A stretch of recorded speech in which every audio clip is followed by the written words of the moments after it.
Corporation 1 তারিখে একটি প্রথম মত বিনিময় করেছি। সেখানে এই ভিটামিন এর যে কি গুরুত্ব আমরা সেটা নিয়ে বরিশালের বিভিন্ন পর্যায়ে আমাদের red crescent society, Bangladesh girls association, বিভিন্ন প্রাইমারি শিক্ষকবৃন্দ, ইউনিসেফের প্রতিনিধি, আমাদের আরও বিভিন্ন সংগঠন যারা স্বাস্থ্য নিয়ে কাজ করে, এরকম বিভিন্ন প্রায় 18টি প্রতিষ্ঠান নিয়ে আমরা কথা বলেছি, তাদের সাথে মত বিনিময় করেছি। এই ক্যাম্পেইনটা কী করে আমরা প্রচার করব তাদের কাছ থেকে আমরা পরিকল্পনা করেছি এবং তাদের কাছ থেকে মতামত নিয়েছি, পরামর্শ নিয়েছি।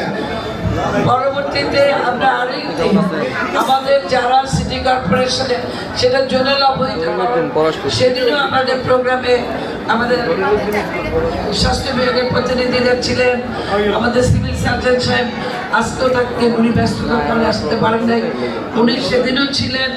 এবং আমাদের সিটি কর্পোরেশনের 30টি ওয়ার্ডে প্রত্যেকটি সচিব উপস্থিত ছিলেন, যাদের মাধ্যমে এবং আমাদের ইপিআই প্রতিটি আমাদের কর্মকর্তা কর্মচারীরা ছিলেন, আমাদের যারা ইপিআই কাজ করে।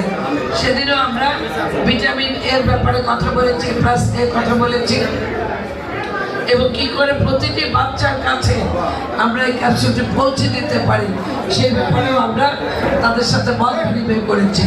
সেদিন এই উদ্বোধনী সারা বাংলাদেশেই আজকে কিন্তু ভিটামিনের উদ্বোধনী অনুষ্ঠান। আমরা এই স্কুলটা বেছে নিয়েছিলাম এই কারণে যে এটা আমি ব্যক্তিগতভাবেই বলেছিলাম যে যেহেতু এলাকাটা ঘনবসতিপূর্ণ, 4, 5, 6 এখানে আমাদের প্রচুর বাচ্চারা আসছে, একটি স্কুলকে কেন্দ্র করে এই প্রচারটা এই টোটাল এলাকায় এখানে ছড়িয়ে পড়বে, এই কারণেই আমরা স্কুলটা বেছে নিয়েছিলাম। এবং আমাদের যে আমরা যে চিন্তা থেকে স্কুলটা নিয়েছি আমার মনে হয় যে সেটা আমাদের লক্ষ্যমাত্রা সেখানে আমরা মোটামুটি আমরা পৌঁছাতে পেরেছি।